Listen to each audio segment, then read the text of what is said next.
পাকিস্তান আর ভারত দুটি প্রতিবেশী দেশ, যাদের সম্পর্কের ইতিহাস লেখা হয়েছে রক্তে, রাজনীতিতে আর কূটনীতিতে। কিন্তু কেন এই দুই দেশের মধ্যে এত গণ্ডগোল? আমরা জানি এখন মূলত ইস্যু হলো কাশ্মীরের হত্যা নিয়ে, তবে এর বাইরে রাজনীতি রয়েছে। আর কাশ্মীর যেটা কোনো সাধারণ জায়গা নয়। যাই হোক, আজকের ভিডিওটা আমরা এই দ্বন্দ্বের শিকড় খুঁজব, ঐতিহাসিক ঘটনা থেকে শুরু করে বর্তমান পরিস্থিতি পর্যন্ত। তাই চলুন শুরু করা যাক। 1947 সালে ব্রিটিশ ভারত ভাগ হয়ে জন্ম নেয় ভারত আর পাকিস্তান। ধর্মের ভিত্তিতে এই বিভাজনের পরে লাখো মানুষ প্রাণ হারায়, কোটি কোটি মানুষ উদ্ধ্বস্ত হয়। এই বিভাজনের বীজই পরবর্তী দ্বন্দ্বের মূল কারণ। এবার আসা যাক কাশ্মীরের ইস্যুতে। দেশভাগের সময় কাশ্মীরের রাজা হরি সিং ভারতের সঙ্গে যোগ দেওয়ার সিদ্ধান্ত নেন, যদিও অঞ্চলটির অধিকাংশ মানুষ ছিল মুসলিম। এরপরে শুরু হয় প্রথম ভারত পাকিস্তান যুদ্ধ, যা হয়েছিল 1947 সাল থেকে 1948 সাল পর্যন্ত। আর এই কাশ্মীর আজও দুই দেশের জন্য বিতর্কের কেন্দ্রবিন্দু। তারপর 1966 সাল থেকে 1971 সাল পর্যন্ত বাংলাদেশের মুক্তিযুদ্ধ এবং 1999 কারগিল যুদ্ধ। এই যুদ্ধগুলো দুই দেশের সম্পর্ককে আরও জটিল করে তোলে। আর বর্তমানে তো সীমান্তের সংঘর্ষ প্রায় দেখা যায়। নিয়ন্ত্রণ রেখায় প্রায় গোলাগুলি আর সংঘর্ষ হয়, যেমন 2019-এর পুলওয়ামা হামলা ও পরবর্তী বালাকোট এয়ার স্ট্রাইক দুই দেশের মধ্যে উত্তেজনা বাড়িয়ে দেয়। আর এখন জঙ্গি হামলায় 26 জন পর্যটক নিহত হন, যাদের অধিকাংশই হিন্দু ধর্মাবলম্বী ছিলেন। আর এই হামলার জন্য ভারত বরাবরই পাকিস্তানকে জড়িত থাকার অভিযোগ করেন, তবে পাকিস্তান অস্বীকার করেছে এবং নিরপেক্ষ তদন্তের আহ্বান জানিয়েছেন।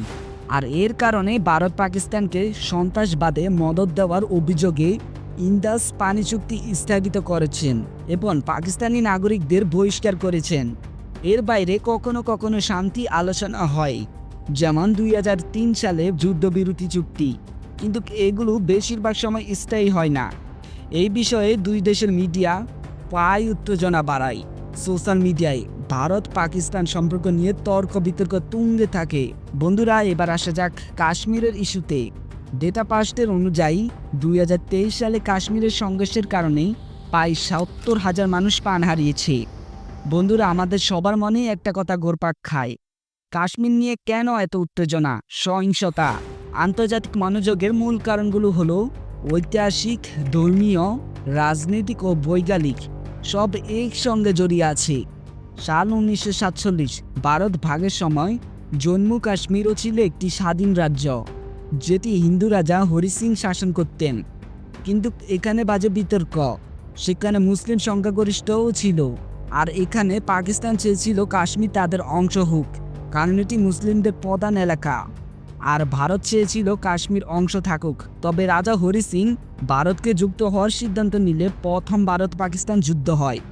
আর এই কাশ্মীর নিয়ে ভারত ও পাকিস্তান মধ্যে 3টি বড় যুদ্ধ হয়েছে, যেমন 1947 সাল, 1965 সালে এবং 1999 সালে।